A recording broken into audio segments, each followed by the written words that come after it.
Remember, this is a patient-scored tool and it takes about 5 minutes or less to complete.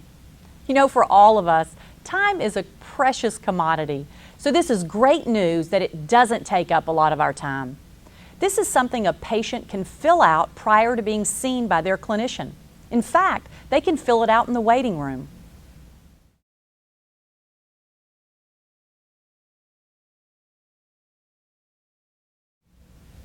The GAD-7 really is a very quick and simple instrument to administer and score, and it's very patient-friendly. So let me give you an idea of the scoring. Patients are asked about their anxiety over the last 2 weeks by answering 7 questions and then rating the associated impairment. Patients rate their answers by assigning scores of 0, 1, 2, and 3. Answers include not at all, several days, more than half the days, and nearly every day. GAD-7 total scores range from 0 to 21. Scores of 5, 10, and 15 represent cut points for mild, moderate, and severe anxiety.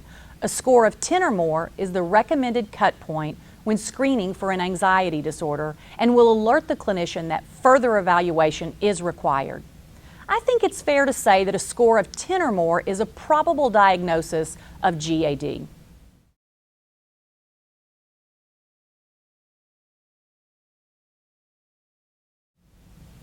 It was validated in about 2,700 primary care patients.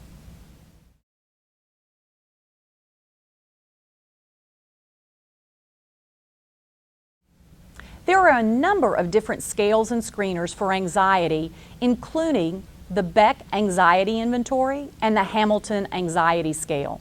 Now, as long as you're using some sort of screening tool that's validated and normed, keep up the good work. Each of these has its own set of pluses and minuses. For me, I'm going to stick with the GAD-7 because, like I said earlier, it's easier for patients to understand and complete, and it is simple to score. If you haven't used it, I invite you to visit Saundra's Corner at scitecongress.com to learn more about the GAD-7 and other screening tools.